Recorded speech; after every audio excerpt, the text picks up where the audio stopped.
जय हिंद दोस्तों, आप सभी का एफडी क्लासेस में स्वागत है। दोस्तों आज हम 7 नवंबर को जितने भी महत्वपूर्ण करेंट अफेयर बनेंगे सभी को डिस्कस करेंगे। साथ ही दोस्तों इसमें राष्ट्रीय और साथ ही हमारा छत्तीसगढ़ का भी इसमें करेंट अफेयर महत्वपूर्ण होने वाला है। तो चलिए कल जो क्वेश्चन देखें एक बार रिवाइज करेंगे, उसके बाद न्यू क्वेश्चन की तरफ आगे बढ़ेंगे। ठीक है दोस्तों, तो देखिए कल हमने सबसे पहले क्वेश्चन डिस्कस किए थे, तो याद रखें दोस्तों इसमें हाल ही में जयपुर में आयोजित हाईएस्ट फेडरेचर 2024 और मिसेस कंसिडरेचर 2024 का खिताब किसने जीत हासिल किया है। याद रखें हमारे छत्तीसगढ़ की जो किरण त्रिपाठी है इसने जीत हासिल की है। याद रखना ये इंपॉर्टेंट है। यदि दोस्तों आप हमारे क्लास में नहीं जुड़ पाए हैं कल, तो बिल्कुल आप वहां जाएंगे, आपको बिल्कुल मिल जाएगा। आप हमारे टेलीग्राम में मिल जाएगा या हमारे यूट्यूब में प्ले लिस्ट में है, वहां भी आपको मिल जाएगा।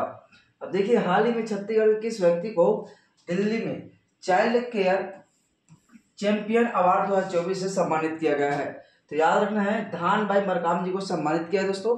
पोषण के क्षेत्र में बेहतर कार्य करने के लिए इस व्यक्ति को सम्मानित किया है, किसे? धान भाई मरकाम जी को। इसके बाद सोनकुत्ता छत्तीसगढ़ के किस संभाग में ज्यादातर है? तो याद रखिए ये सोनकुत्ता दोस्तों विलुप्ति के कगार पर पहुंच गया है हमारे प्रदेश में, इसलिए दोस्तों यह चर्चा में रहा है। तो याद रखिए बस्तर संभाग में यह सबसे ज्यादा देखने को मिलता है। ठीक है, बस्तर संभाग के बस्तर जिला में, इतना आपको याद रखना है। इसमें नेक्स्ट क्वेश्चन डिस्कस किए थे, इसमें केंद्रीय गृह मंत्री दक्षता पदक 2024 छत्तीसगढ़ के किस व्यक्ति को सम्मानित किया गया है? ये भी वेरी इंपॉर्टेंट क्वेश्चन है क्योंकि ये राष्ट्रीय करंट अफेयर है, इसलिए याद रखें राष्ट्रीय करंट अफेयर छत्तीसगढ़ से जुड़ा हुआ है। इसमें अमरीश मिश्रा, अजय कुमार सिन्हा और प्रभात कुमार, इन तीनों को सम्मानित किया। याद रखें छत्तीसगढ़ का दोस्तों इसमें 183 व्यक्ति को सम्मानित किया गया है। इसमें केंद्रीय गृह मंत्री दक्षता सम्मान पूरे भारत में 463 के आसपास सम्मानित किया है, जिसमें दोस्तों हमारे छत्तीसगढ़ के 183 व्यक्तियों को सम्मानित किया गया है। याद रखें आधा से ज्यादा व्यक्ति हमारे छत्तीसगढ़ में है ना, केंद्रीय दक्षता सम्मान से। तो याद रखना ये इंपॉर्टेंट है, कुछ इंपॉर्टेंट और चर्चित नाम है, इनको आपको याद रखना 3 व्यक्ति का नाम। इसके बाद देखिए एशिया का सबसे बड़ा स्थायी छठ घाट किस जिला में स्थित है? तो याद रखें बिलासपुर के एग्जैक्ट स्थान की बात करें तोरवा, बिलासपुर में जो तोरवा है ना दोस्तों, वहां पर स्थायी छठ घाट है एशिया का सबसे बड़ा, इसलिए याद रखें।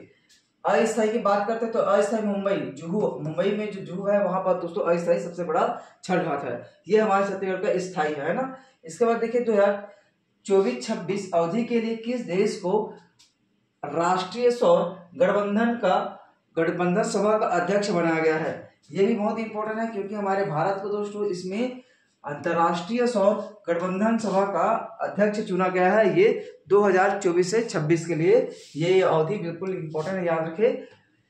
चलिए अब आज की क्वेश्चन की तरफ आगे बढ़ते हैं दोस्तों। आज की क्वेश्चन डिस्कस करेंगे। सबसे पहले विलुप्त हो रहे मटर प्लाई शिल्प राज्य के किस जिले से संबंधित है? वेरी इंपॉर्टेंट क्वेश्चन है क्योंकि हमारे अभी राज्य उत्सव मनाया जा रहा है हमारे प्रदेश में।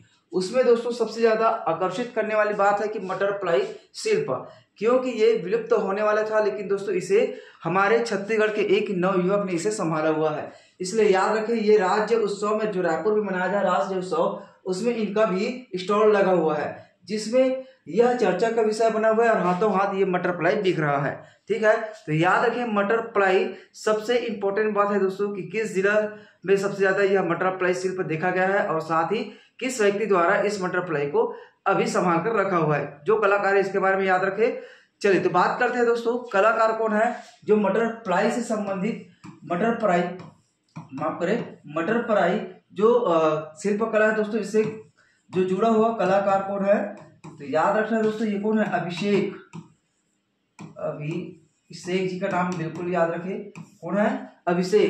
अभिषेक सपन जी का नाम बिल्कुल याद रखना है क्योंकि यह अभी मटर प्लाई जो शिल्पकला है उसे संभाल कर रखा हुआ है और यह चर्चा का विषय रहा है हमारे किसमें? राज्य उत्सव में। याद रखना दोस्तों किस जिला, इसमें जिला की बात की जाए किस जिला में ज्यादा फेमस है? तो दुर्ग जिला, ये दुर्ग में है, दुर्ग जिला से है ये अभिषेक जी, तो बिल्कुल याद रखें दुर्ग जिला। अब ये मटर प्लाई शिल्प है दोस्तों, यह किस तरह से बनाया जाता है? तो बिल्कुल याद रखें मटर प्लाई जो शिल्प है वह दोस्तों मटर प्लाई में मट का अर्थ होता है क्या होता है? मिट्टी। यहाँ पे इस इसका अर्थ भी जान ले। मठ का अर्थ होता है मिट्टी, ठीक है, मठ का अर्थ मिट्टी होता है। और परई, ठीक है, ये परई, परई का अर्थ क्या होता है दोस्तों? तो दोनों का अर्थ आपको बिल्कुल जानना है, ठीक है। तो परई का अर्थ होता है तो दोस्तों कागज की लुगदी। कौन सा? कागज की लुगदी, कागज की लुगदी। इन दोनों को मिलाकर बनाया जाता है मटर परई, ठीक है। याद रखिए, मटर परई में मट का अर्थ होता है मिट्टी और परई का अर्थ होता है कागज की लुगदी। दोनों को मिलाकर मटर परई शिल्प बनाया जाता है। जो भी इसमें बनाया जाता है इंपॉर्टेंट, तो याद रखें, इतना बिल्कुल आपको याद रखना है। इससे क्वेश्चन बिल्कुल आपसे पूछा जा सकता है, ठीक है दोस्तों। आगे बढ़े, इसका सही आंसर क्या हो जाएगा? दुर्ग जिला। कौन सा? दुर्ग जिला इनका बिल्कुल करेक्ट आंसर हो जाएगा। अब देखिए आगे बढ़ते इसके बाद, सरगुजा प्रखंड का लोकार्पण किसके द्वारा किया गया है? अब देखिए सरगुजा प्रखंड, ये भी इंपॉर्टेंट है क्योंकि अभी हाल ही में इसका लोकार्पण किया गया, कि ये भी चर्चा में रहा है और सरगुजा से संबंधित है और साथ ही ये आदिवासी से संबंधित क्षेत्र है, ठीक है। तो याद रखिए सरगुजा प्रखंड का जो अभी लोकार्पण किया गया है, तो कहाँ दोस्तों? तो याद रखिए पुरखौतीम में। कहाँ? पुरखौतीम कहाँ है? रायपुर में, वहां पर इनका लोकार्पण किया गया है। कहाँ? तो याद रखिए पुरखौतीम में अलग अलग जो क्षेत्र बनाया गया है जनजाति से संबंधित दिखाया गया है, जो इनमें से प्रमुख रूप से सरगुजा प्रखंड भी वहां पर दर्शाया गया है।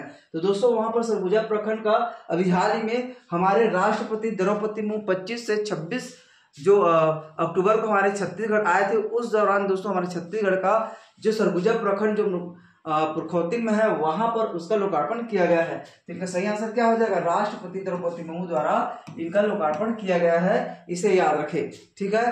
साथ ही इनमें विशेष बात क्या है कि इनमें चर्चा करने वाली बात है कि छत्तीसगढ़ राज्य के विशेष रूप से सरगुजा अंचल के आदिवासी समुदाय की दोस्तों जीवन शैली को इसमें दर्शाया गया है और उनकी संस्कृति साथ ही उनकी पुरातात्विक धरोहर को भी प्रदर्शित किया गया है। इसलिए याद रखें, इनका इमेज मेरे पास था सरगुजा प्रखंड का, जिसमें एक मंदिर की टाइप है, उसे याद रखना। ये क्वेश्चन इंपॉर्टेंट है क्योंकि यह पुरातात्विक स्थल से जुड़ा हुआ स्थल है, उसे उसमें दर्शाया गया है। आपको याद रखना है जो ये सरगुजा प्रखंड है ये कहाँ है? तो सरगुजा वहीं से याद रखे। और ये अभी वहां पर स्टॉल कहाँ बनाया गया है? जो अलग अलग जनजाति के अलग अलग जिलों के पुरखौतीम में दर्शाया गया है, इसलिए याद रखें पुरखौतीम में इनका क्या किया है? तो शिलान्यास किया गया है, इसलिए आपको याद रखना है, ठीक है दोस्तों। चलिए इनका सही आंसर क्या आ जाएगा? राष्ट्रपति द्रौपदी मुर्मू द्वारा। अब देखिए इसमें हमने डिस्कस किया कि जनजाति से संबंधित स्थल है, तो देखिए सरगुजा प्रखंड में दोस्तों किसकी जनजाति की जीवन शैली और उनके प्रमुख से रहन सहन सभी दर्शित किए गए हैं। तो आपको याद रखना है पंडो जनजाति। कौन सा? पंडो जनजाति के पारंपरिक जीवन शैली को, जैसे कि इसमें बांस और छीन के पत्ते जो घर बनाते हैं उनसे संबंधित इसमें दर्शाया गया। किसका? तो सबसे पहले पंडो जनजाति। जनजाति का नाम आपको बिल्कुल याद रखना है, जनजाति इसमें दर्शाया गया है। आपसे पूछा जा सकता है कि सरगुजा प्रखंड किससे संबंधित है? जो जनजाति के जीवन शैली से संबंधित है, इसे याद रखना है। साथ दोस्तों दूसरा याद रखिए इसमें पहाड़ी कोरवा, पहाड़ी कोरवा, ठीक है। ये दोनों जनजाति का नाम याद रखें। साथ ही दोस्तों इस प्रखंड में निर्मित जो सामंत सरना शिव मंदिर, कौन सा? याद रखें ये पुरातात्विक स्थल है सामंत सरना शिव मंदिर। और ये कहाँ है? एक्चुअल में कहाँ है? ये सरगुजा में, लेकिन यहाँ पर उनके इमेज के रूप में यहाँ दर्शाया गया है, यहाँ पर बनाकर बताया गया है कि सरगुजा प्रखंड जो पुरखौतीम है वहां पर, ठीक है। इसलिए याद रखें कौन सा दोस्तों? सामंत सरना शिव मंदिर, ठीक, इसे याद रखिए। यहाँ पर इसे शिलान्यास किया गया है क्योंकि दोस्तों डीपाढी में स्थित है। कहाँ है ये? डीपाढी, ठीक है, इसे याद रखिए डीपाढी में स्थित है। इस मंदिर का जो प्राचीन मंदिर है दोस्तों, और साथ ही 7वीं से 13वीं शताब्दी में इस मंदिर का निर्माण कराया गया है, इसे भी आपको याद रखना है क्योंकि हमारे जो राष्ट्रपति आए हैं दोस्तों, यह आकर्षण का केंद्र रहा, इसलिए इसके बारे में थोड़ा सा ज्यादा आपको याद रखना है। 7 से 13वीं शताब्दी के बीच में इस सामंत सरना शिव मंदिर का निर्माण किया गया। ये प्राचीन मंदिर है और पुरातात्विक स्थल भी है, इसलिए थोड़ा सा याद रखें। जनजाति के बारे में याद रखें, पहाड़ी कोरवा और पंडो जनजाति, ठीक है। साथ ही दोस्तों जो कोरिया कोरिया के बैकुंठपुर महल भारतीय वास्तुकला का उदाहरण है, वहां पर भी इसे दर्शाया गया है सर हमारे पुरखौती में, इसलिए बिल्कुल याद रखें। कौन सा? कोरिया का जो बैकुंठपुर में एक महल है ना, भारतीय महल, जिसे भारतीय कला का उदाहरण के रूप में उसे देखा जाता है। ठीक है, साथ ही दोस्तों यहाँ पर मड़िया खाम, कौन सा? मड़िया खाम, इसे भी याद रखें। बहुत सारा है लेकिन आपको थोड़ा सा अच्छे बात इसमें याद रखना है। मड़िया खाम, ठीक, ये भी याद रखें। ये भी यहीं पर है, सरगुजा प्रखंड में दर्शाया गया। साथ ही इसमें रामगढ़ की जो पहाड़ी है, रामगढ़ की पहाड़ी पर सीता बैगरा गुफा, इसमें जो रचना किए थे कालिदास, उसके संबंध में भी यहाँ पर दर्शाया गया है। मेघदूतम के बारे में भी यहाँ पर बताया गया है इसमें सरगुजा प्रखंड में। सरगुजा प्रखंड में बहुत सारे बताए हैं, जिनमें इंपॉर्टेंट पॉइंट आपको याद रखना है। पंडो जनजाति के बारे में याद रखें, इसमें पहाड़ी पर्वों के बारे में याद रखें, और सामंत सरना शिव मंदिर के बारे में याद रखना है आपको, जो डिपाडीह में है, जिसे यहाँ पर दर्शाया गया है, और माड़िया खम, इसके भी बारे में याद रखें। साथ ही मेघदूतम इसके बारे में आपको पता ही है, मेघदूतम के बारे में, इसलिए ज्यादा डिस्कस नहीं करेंगे, इतना बिल्कुल आपको याद रखना है। सबसे पहले आपको याद रखना सरगुजा खाम कहाँ है, सरगुजा प्रखंड कहाँ है, तो ये पुरखौती जो उत्तरांगण है वहां पर दर्शाया गया है। ठीक है, आगे बढ़ते इसके बाद देखिए, छत्तीसगढ़ में राष्ट्रपति द्रौपदी मुर्मू द्वारा विमोचित किताब नहीं है। अभी हाल ही में आए हुए थे, तो दोस्तों ये किताब विमोचित किया गया है। 3 किताब उसने विमोचित किया है, और तीनों किताब को इसमें नाम दिया गया है। एक किताब इसमें दिया गया है, जिसका अभी राष्ट्रपति द्रौपदी मुर्मू द्वारा इनका विमोचित नहीं किया गया है। इसके बारे में भी हमने डिस्कस किया है। तो देखिए, आदि नारी आदिवासी महिलाओं की अस्मिता और गौरव, इसे भी विमोचित किया गया। यह भी पुस्तक इंपॉर्टेंट है, याद रखें। ये बताने का उद्देश्य है दोस्तों कि जो बुक राष्ट्रपति द्रौपदी मुर्मू द्वारा विमोचित किया गया है, ये क्वेश्चन में पूछा जा सकता है, इसलिए तीनों बुक का नाम बिल्कुल आपको याद रखना है। ठीक है, इसके बाद देखिए, वन अधिकारों की मान्यता अधिनियम के क्रियान्वयन के लिए मार्गदर्शिका, इसे भी याद रखें। साथ दोस्तों, पेंडम गुमा पेंट कक्षाड़ पुस्तक, ये भी अभी हाल ही में विमोचित किया गया। तीनों पुस्तक आदिवासी संबंधित है, और तीनों को विमोचित किया किसके द्वारा? राष्ट्रपति द्रौपदी मुर्मू द्वारा। ठीक है, इसलिए याद रखें दोस्तों। और ये वाला पुस्तक विमोचित नहीं किया है, समाजवादी विचारक एवं हित चिंतक पुस्तक, इसे हमारे डॉक्टर रमन, ठीक है, विधानसभा अध्यक्ष रमन जी द्वारा इसे क्या किया? विमोचित किया गया है। ठीक है, इसलिए इसे याद रखें। समाजवादी विचारक हित चिंतक पुस्तक विमोचन किसके द्वारा किया? डॉक्टर रमन द्वारा। बाकी तीनों बुक है दोस्तों, इसके किसके द्वारा विमोचित किया है? तो याद रखें, द्रौपदी मुर्मू द्वारा। अभी 25 और 26 हमारे प्रदेश में आए थे, इसलिए बिल्कुल याद रखना है। ठीक है, क्योंकि पुस्तक से भी क्वेश्चन पूछे जाते हैं किससे संबंधित है, तो ये पूरे आदिवासी से संबंधित बुक है। ठीक, अब चलिए आगे बढ़ते। इसमें प्रदेश के किस जनजाति द्वारा अग्नि के स्थान पर पानी को साक्षी मानकर वैवाहिक जीवन में बंध जाते हैं? मतलब दोस्तों, हमारे क्षेत्र में या हमारे इस तरफ पूरा छत्तीसगढ़ के जो मैदानी क्षेत्र है, और साथ ही जनजाति क्षेत्र में भी कभी कहीं वहां पर दोस्तों पूरे अग्नि को साक्षी मानकर 7 फेरे लिया जाता है। लेकिन दोस्तों, एक स्थान यहाँ पर है जहां पर दोस्तों अग्नि के स्थान पर पानी को साक्षी मानकर ये 7 फेरे लिए जाते हैं। तो यही सी बात है, ये भी क्वेश्चन बहुत इंपॉर्टेंट है, इसलिए याद रखें। ठीक है, चलिए अब देखिए, इसमें एक क्वेश्चन पूछा जा सकता है कि ये सभी पुस्तक किसके द्वारा तैयार किया गया? तो याद रखना है, आदिम जाति कल्याण विभाग द्वारा ये सभी पुस्तक क्या किया? प्रकाशित किया है, इसे थोड़ा सा याद रखें। ठीक, और ये 26 अक्टूबर को अगर आपसे पूछे, 26 अक्टूबर को इसे विमोचित किया गया किसके द्वारा? राष्ट्रपति द्रौपदी मुर्मू द्वारा। और इसे आदिम जाति, ठीक है, क्योंकि क्वेश्चन पूछा जा सकता है, आदिम जाति विभाग द्वारा इसे तैयार किया गया है। ठीक है, प्रकाशित किया गया है, इसलिए थोड़ा सा याद रखें।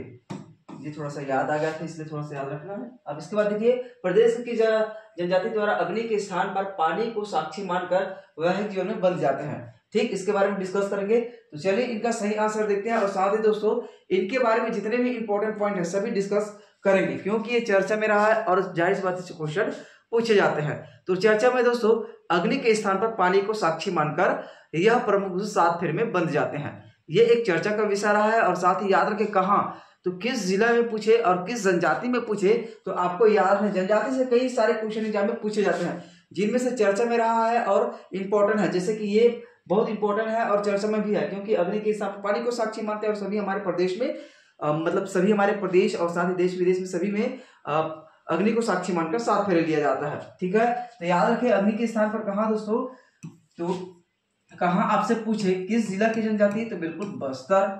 बस्तर याद रखिए, बस्तर में बहुत सारे छुपे हुए हैं।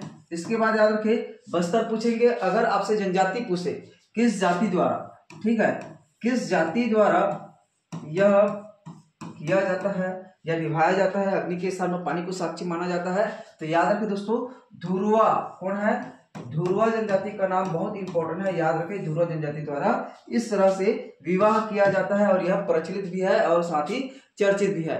याद रखना इसमें बहुत सारे खासियत है, क्योंकि दोस्तों इनमें विशेष रूप में याद रखना है आपको, इनमें कन्यादान की परंपरा भी नहीं निभाई जाती। ठीक है, क्योंकि दोस्तों इसमें कन्यादान याद रखना है, थोड़ा सा फुट वाले क्वेश्चन पूछे, कन्यादान की परंपरा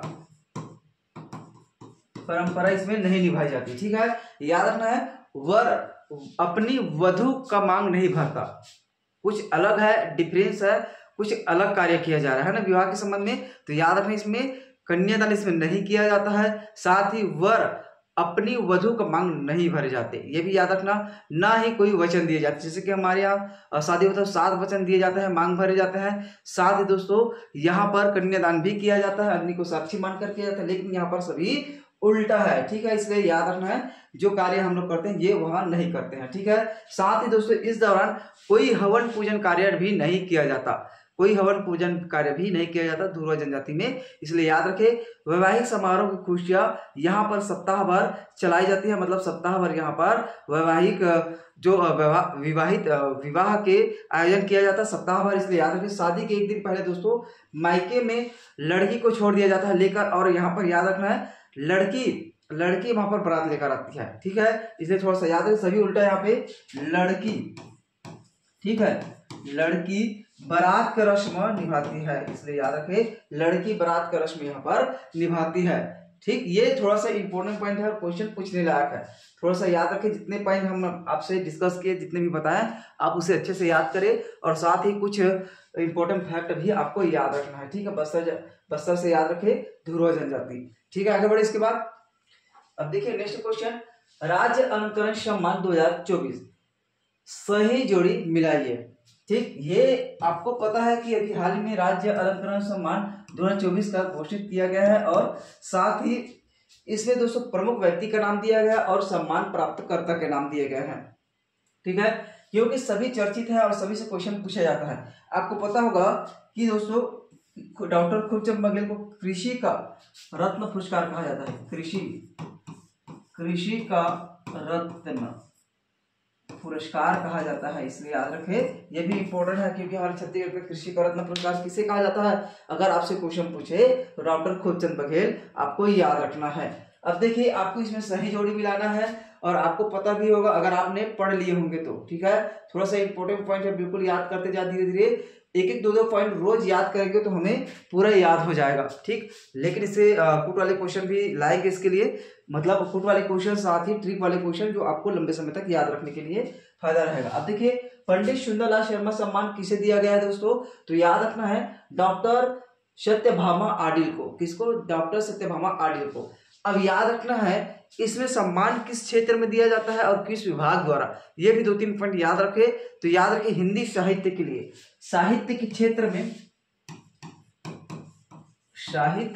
में बेहतर कार्य करने वाले को यह सुंदरलाल शर्मा सम्मान दिया जाता है। और किस विभाग द्वारा, तो याद रखे संस्कृति, किसके द्वारा, संस्कृति विभाग द्वारा यह सम्मान दिया जाता है। ठीक, दूसरा पॉइंट देखिए ये सही है बिल्कुल। इसके बाद देखिए चक्रधर सम्मान किसे दिया गया इस साल 2024 का, तो याद रखे श्री सुधाकर राम भाऊ। कौन है दोस्तों, सुधाकर राम भाऊ जी को दिया गया है। इस पॉइंट को भी नोट करें क्योंकि इंपॉर्टेंट क्वेश्चन है।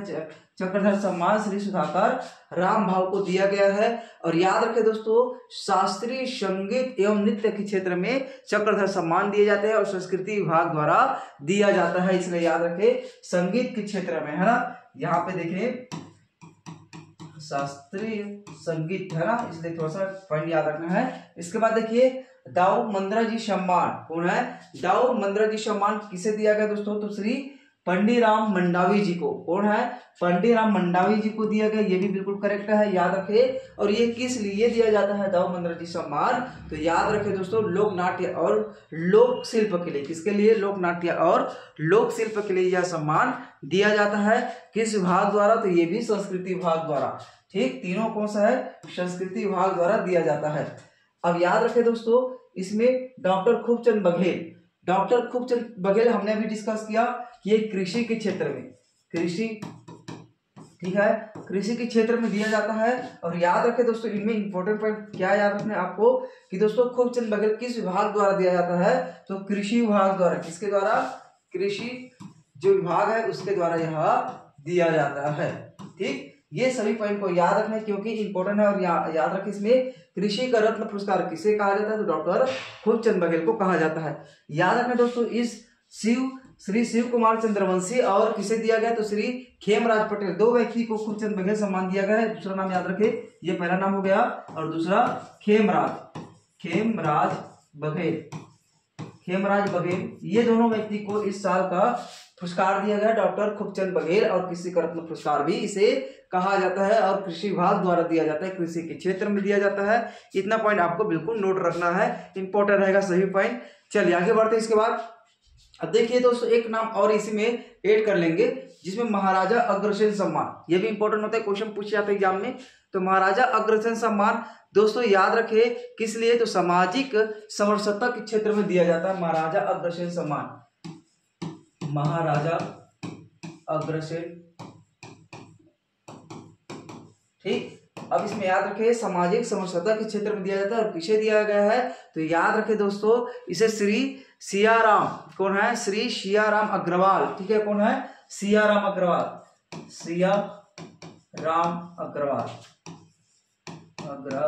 ठीक है, सियाराम अग्रवाल जी को दिया गया है। किसके द्वारा दिया जाता है? तो याद रखे सामान्य प्रशासन विभाग द्वारा इसे महाराजा अग्रसेन सम्मान दिए जाते हैं। इतना पॉइंट आपको नोट रखना है। ठीक है, चलिए नेक्स्ट क्वेश्चन देखिए, पहला एशियाई बौद्ध शिखर सम्मेलन कहाँ आयोजित किया गया था? ठीक है, अभी हाल ही में दोस्तों बौद्ध सम्मेलन जो पहला बौद्ध एशियाई शिखर सम्मेलन आयोजित किया गया है, इसके बारे में आपको याद रखना क्योंकि इंपॉर्टेंट रहेगा। ठीक है, तो देखिए सबसे पहले इसमें क्वेश्चन अलग अलग पूछे जा सकते हैं क्योंकि ये पहला नंबर का है, इसलिए थोड़ा सा याद रखे। पहला एशियाई बौद्ध शिखर सम्मेलन कहाँ आयोजित किया गया है? ये दोस्तों नई दिल्ली में आयोजित किया गया है। कहाँ? नई दिल्ली में। याद रखें, ये नई दिल्ली में आयोजित किया है। और कब से कब तक? तो याद रखें कब, है ना? तो कब दोस्तों? 5 से 6, मतलब ये कल ही समाप्त हुआ है, 5 और 6 नवंबर, है ना? इस दिन इसे क्या किया है? दिल्ली में आयोजित किया गया बैठक, इसलिए याद रखें। साथ ही इनका विषय क्या रखा गया है? किसी भी जो बैठक होता है उनका विषय मोटो बहुत इंपॉर्टेंट होता है। तो याद रखें दोस्तों, एशियाई को मजबूत बनाने में बुद्ध धर्म की भूमिका इसमें महत्वपूर्ण रखा गया है। किसमें? तो याद रखें एशियाई जो एशिया को मजबूत बनाने के लिए बुद्ध धर्म की भूमिका। यहाँ पे बुद्ध धर्म बस लिखते हैं, बुद्ध धर्म की भूमिका। ठीक है, ये याद रखना आपको, बुद्ध धर्म की भूमिका प्रमुख रखा गया है इसमें विषय में, मोटो में, इसलिए याद रखे। चलिए आगे बढ़े। इसके बाद देखिए ये क्वेश्चन बहुत ज्यादा इंपॉर्टेंट है। ये वाला क्वेश्चन तो बहुत ज्यादा ही इंपॉर्टेंट है, आपको नोट रखना है और इसे क्वेश्चन बिल्कुल एग्जाम में पूछे जाएंगे। तो इसके बारे में जितने भी क्वेश्चन आएंगे और बनाए जा सकते हैं सभी को इस क्वेश्चन एक वीडियो में डिस्कस करेंगे। तो याद रखें दोस्तों, सबसे पहले इसके बारे में डिस्कस करते हैं, उसके बाद इसके आंसर में जाएंगे, है ना? क्योंकि बहुत लंबा क्वेश्चन है और बहुत ही इंपॉर्टेंट क्वेश्चन है। आपको इसके बारे में पढ़ लेने के बाद किसी भी प्रकार का एक भी डाउट इसमें नहीं होने वाला है। तो देखिए सबसे पहले पीएम विद्यालक्ष्मी योजना को मंजूरी दी है, चर्चा में रहा है, पूरे देश में चर्चा में रहा है, इसलिए थोड़ा सा याद रखें। अब चलिए ये तो डिस्कस करेंगे, इसके पहले हम लोग दोस्तों इसके बारे में इंपॉर्टेंट फैक्ट डिस्कस करें। और याद रखें सभी क्वेश्चन बहुत इंपॉर्टेंट होने वाला है, एक एक क्वेश्चन एक एक पॉइंट एक एक क्वेश्चन के बराबर रहेगा। तो देखिए सबसे पहले किस लिए, सबसे पहले क्वेश्चन आपके दिमाग में आना चाहिए कि पीएम जो विद्यालक्ष्मी योजना की शुरुआत की गई है ये किस लिए? तो याद रखें देश में उच्च शिक्षा के लिए, देश में उच्च शिक्षा को बढ़ावा देने के लिए इस योजना की शुरुआत की गई है। याद रखना है दोस्तों। तो सबसे पहले यहाँ पे देखिए, देश आप लिख सकते हैं इसके बारे में, देश में उच्च शिक्षा को बढ़ावा देने के लिए आप भी नोट रखें। साथ ही याद रखें दोस्तों, इसमें प्रमुख पॉइंट क्या रखा गया है कि इनके मंजूरी याद रखें। मंजूरी कब दी गई है?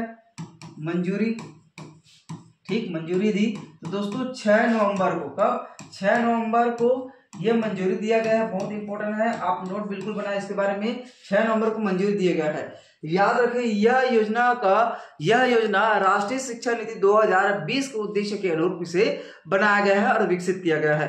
पूरे डिजाइन राष्ट्रीय शिक्षा नीति 2020 के अनुरूप इसे डिजाइन किया गया है। याद रखें, जो भारत में सार्वजनिक एवं निजी उच्च शिक्षण संस्थानों में उच्च अध्ययन के लिए दोस्तों जो मेधावी छात्र है, छात्रों को वित्तीय सहायता इसमें प्रदान करना है।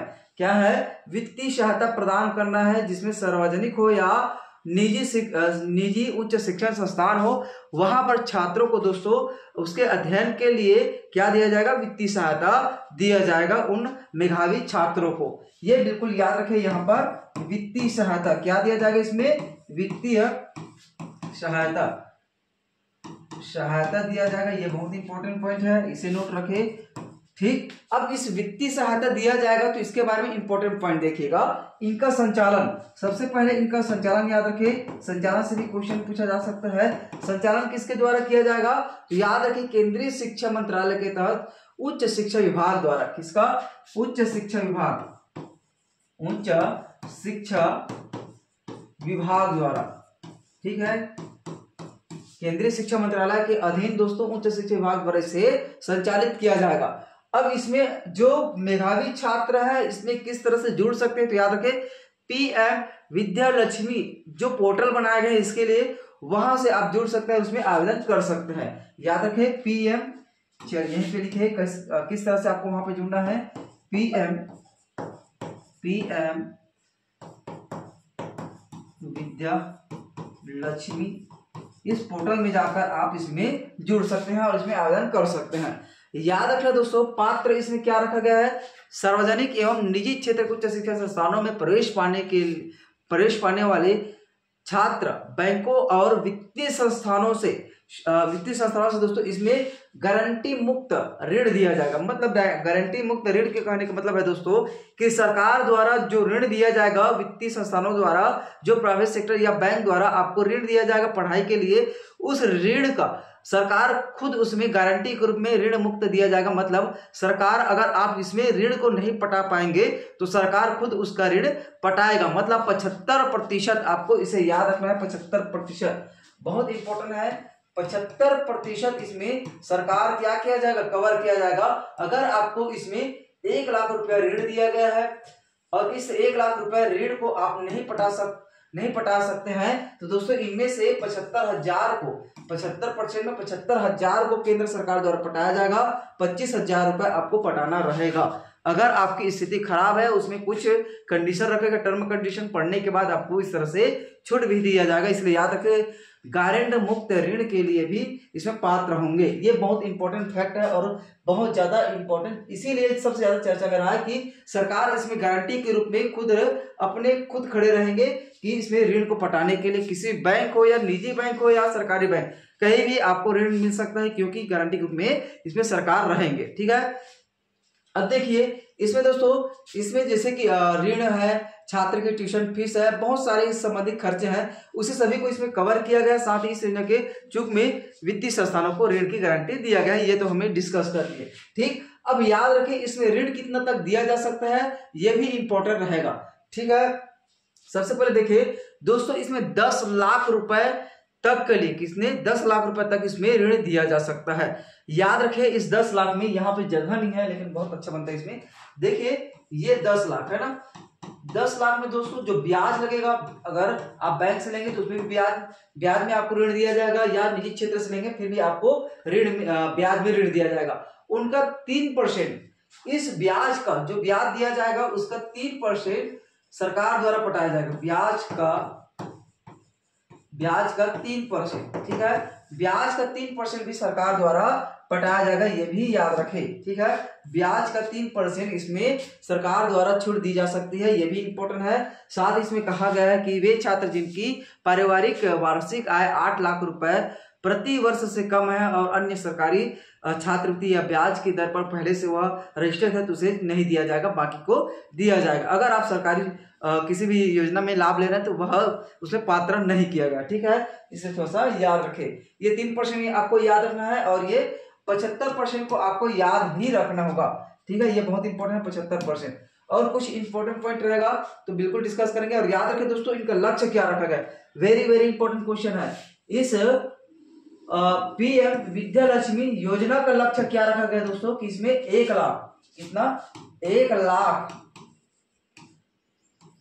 छात्र है ना, 1 लाख छात्रों को इसमें लाभ देना रखा गया है। प्रति वर्ष 1 लाख छात्रों से इसे जोड़ना है और उसे इसका लाभ दिया जाना है। ये बहुत इंपॉर्टेंट है, याद रखें इस योजना के तहत। और देखिए दोस्तों, इसमें विद्या लक्ष्मी की योजना के तहत छूट के लिए दोस्तों कितनी राशि आवंटित कर दी गई है, ये भी बहुत इंपॉर्टेंट है। क्योंकि अब मुद्दे में आते हैं। देखिए, इस योजना के लिए दोस्तों जो पैसा आवंटित किया है कितना, 2024-25 के लिए, इस वित्तीय वर्ष के लिए दोस्तों याद रखें कितना, तो 3600 करोड़, कितना, 3600 करोड़, याद रखें 3600 करोड़ रुपए आवंटित किए हैं इसके लिए, कितना, तो ये भी बहुत ही ज्यादा इंपॉर्टेंट है। याद रखें 3600 करोड़ इनके लिए आवंटित किए गए हैं, याद रखना, बहुत ही इंपॉर्टेंट क्वेश्चन है।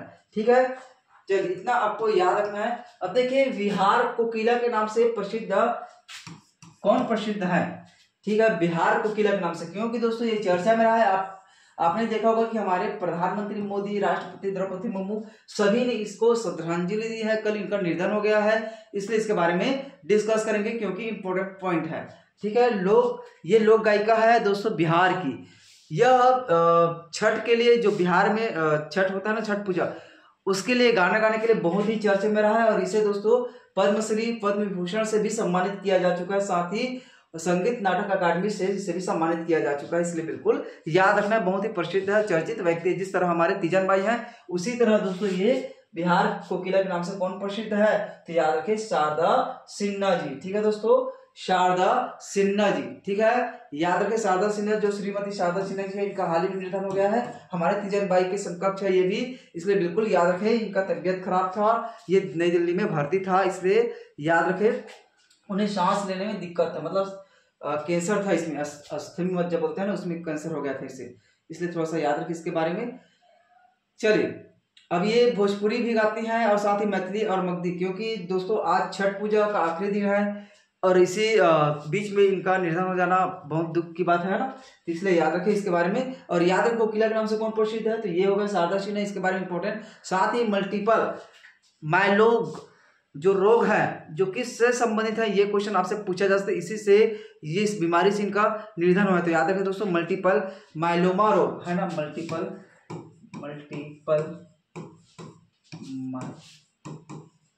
माइलोमा रोग, इस रोग से ये पीड़ित थे दोस्तों और इसी से ये निधन हो गया। तो किस अंग को, शरीर के किस अंग को ये प्रभावित करता है, ये भी एग्जाम में पूछा जा सकता है, क्योंकि साइंस संबंधी क्वेश्चन एग्जाम में पूछे जाते हैं। तो याद रखें दोस्तों, यह एक प्रकार का दुर्लभ रक्त कैंसर है, जो दोस्तों अस्थि मज्जा को, किसे,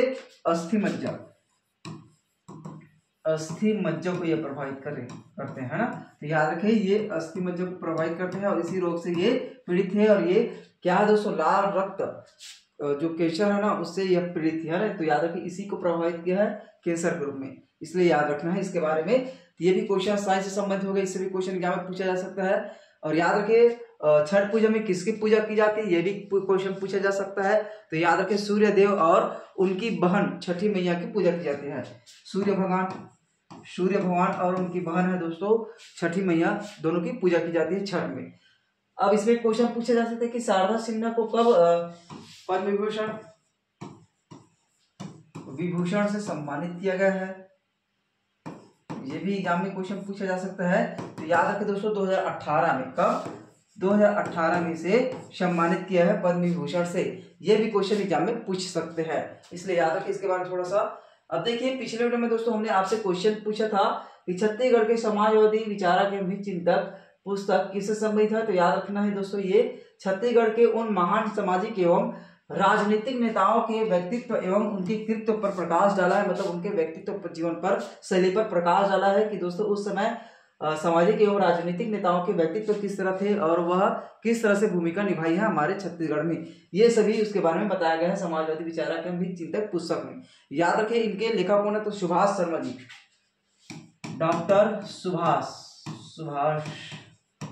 डॉक्टर सुभाष जी इनके लेखक हैं, इसका नाम भी याद रखें। अब देखिए आपके लिए हाल ही में जारी कृत्रिम बुद्धिमत्ता तैयारी सूचकांक, जिसमें API जो तैयारी सूचकांक है उसमें भारत का रैंक कितना है, इसके बारे में हमने डिस्कस किया पिछले क्लास में। इसका आंसर कमेंट बॉक्स में देना है। पहला दूसरा कौन है ये भी आपको बताना रहेगा, और साथ ही दोस्तों किसके द्वारा जारी किया जाता है, जितने हम बताए हैं पॉइंट आपको बताना रहेगा। चलिए आज की क्लास यहीं पे खत्म करते हैं। अगर किसी भी क्वेश्चन में आपको डाउट है तो बिल्कुल कमेंट करें। चलिए मिलते हैं नेक्स्ट वीडियो में। जय हिंद, जय छत्तीसगढ़।